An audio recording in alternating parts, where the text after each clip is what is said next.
Good morning and welcome to day 14 of the Circle at Prayer Challenge.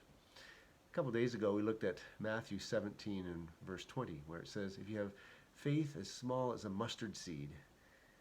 We made the point that it's not really about the size of our faith, it's about the size of our God.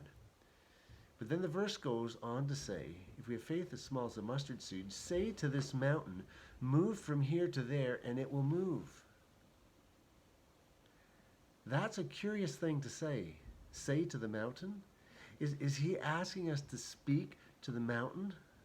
You know, when we're talking of prayer, we think about talking to God, but here he's saying, speak to the mountain.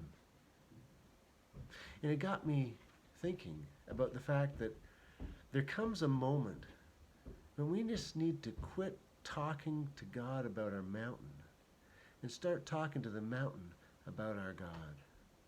You know what I mean? It's like what David did. He was listening to all the people talking about Goliath and asking for a champion to go down and praying, God, give us a champion to face Goliath. Deliver us from Goliath. And David just said, we need to get into the field. So he steps into the battlefield and he speaks to his mountain, a mountain of a man, a giant. And he says in 1 Samuel chapter 17, verse 45, you come to me with sword, spear, and javelin, but I come to you in the name of the Lord of heaven's armies, the God of the armies of Israel, whom you have defied. Today the Lord will conquer you. See, he recognized it was the Lord's battle, and that he would be the conqueror because of the Lord.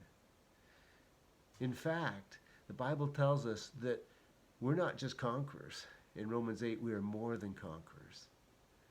So let's step out into the battlefield and start telling our problems, our challenges about our great God and claiming our victory. You know, maybe your mountain is financial or job related. Maybe it's a neighbor or a family member. Maybe it's emotional. You're dealing with fatigue or depression. Maybe your mountain is an addiction or a habit. Maybe it's time to speak to that and ask that mountain to move. In the name of Jesus, claim the victory you have as a more than a conqueror.